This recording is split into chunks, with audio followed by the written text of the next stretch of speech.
यह जो तस्वीर आप देख रहे हैं यह नया नगर की मां भगवती मंदिर का है। यह मंदिर मनोकामना शक्ति पीठ के रूप में ख्याति प्राप्त है। आज इन्हीं पे चर्चा करते हैं। मधेपुरा जिले में स्थित नया नगर भगवती स्थान एक अत्यंत प्रसिद्ध और ऐतिहासिक मनोकामना शक्ति पीठ है।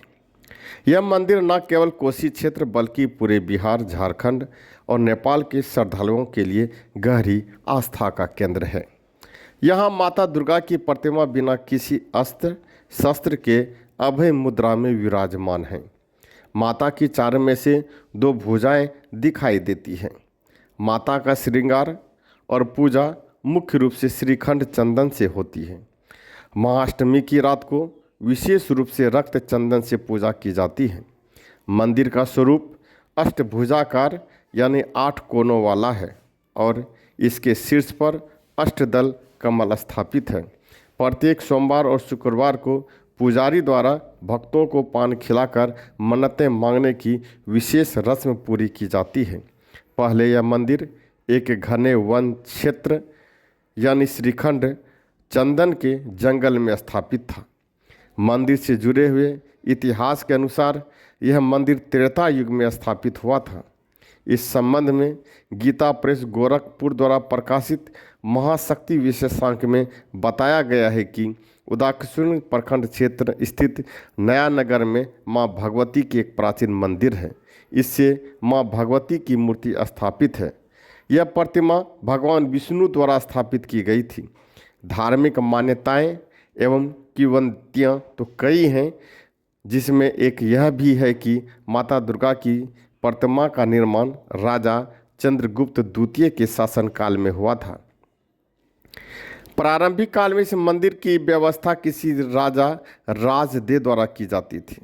इसके नियमों का पालन अभी तक पुरोहित द्वारा होता है।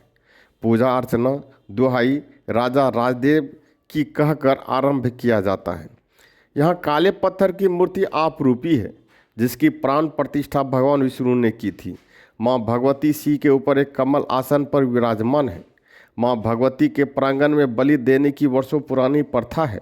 शारदीय नवरात्र के महाअष्टमी निशा रात्रि की रात्रि मंदिर के गर्भगृह में ही माता की भव्य पूजा अर्चना के साथ बलि प्रदान की जाती है।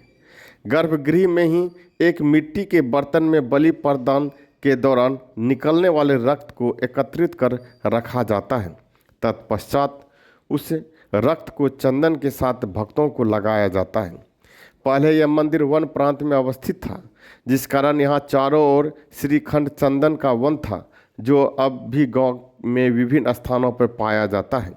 इस मंदिर प्रांगण में कई रक्त चंदन के पेड़ भी हैं। ग्रामीणों के अनुसार इस पेड़ को पूर्व में कई बार लोगों द्वारा अपने घर के आसपास लगाने का प्रयास किया गया, परंतु हर बार विफल रहा। मंदिर परिसर के अलावे यह चंदन का पेड़ अत्यंत अन्यत्र लगाने पर सूख जाता है। मान्यता है कि दुर्गा माता की प्रतिमा स्थापित कर पूजा अर्चना के लिए परिसर में रक्त चंदन के पौधे लगाए गए थे। यहाँ पे प्रत्येक सोमवार और शुक्रवार को वैरागन का आयोजन होता है, जिसमें भक्तों की मन्नतें पूरी होने पर कई भक्तों द्वारा वैरागन के दिन छागर का बलि प्रदान भी किया जाता है।